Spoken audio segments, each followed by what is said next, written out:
Iba't ibang uri ng mga kainuman. Number 1, may nakainuman na ba kayong tahimik lang sa umpisa, pero pag naparami na, ay Diyos ko po, rock na acid, crack na crack. Pero masarap kasama, panoorin nyo to.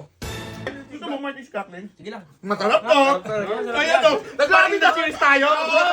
Tapos yung pulutan. A few moments later. Nagiinuman pa tayo ngayon! Hindi tayo titigil! O, di ba? O, kumain ka pa. O, yan, mamulutan ka. Oh, ito! May nakainuman na ba kayong nagmumukbang sa inuman? Kasi masarap ang pulutan. Pero masarap kasama. Ano ba? Inuubos mo yung pulutan natin eh. Ba't hindi ka nagdala ng kanin? Kanin ba? Meron ako! O, di Oh, ba? eto naman! May nakainuman na ba kayong sobrang daldal at sobrang ingay sa inuman? Yung tipong paiba-iba ang kwento?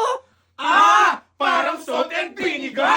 Pero masarap ka inuman! Hoy, congrats honor ka! Teka lang, ako din honor din ako simula pre. Pang grade 12, honor ako kasi matatalino yung pamilya namin. Sobrang mga valedictorian lahat yun. Di ba lumalaban ng pageant? Oo, Pageant, ano ba rin? ako din, nilalaban din ako pageant simula grade 1 hanggang grade 12. Oh, di ba? May nakainuman na ba kayo na matapang daw, pero iyakin din naman pala?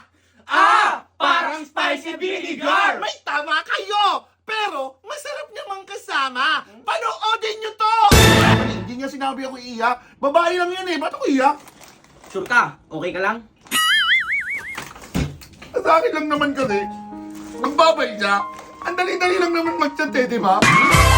Sobrang saya! Pero mga repatids ko, lagi nating tatandaan kahit sino pa man ang kainuman natin o ano pa man ang iniinom natin, mas perfect pa rin ang inuman pag may kasamang Martis Cracklin!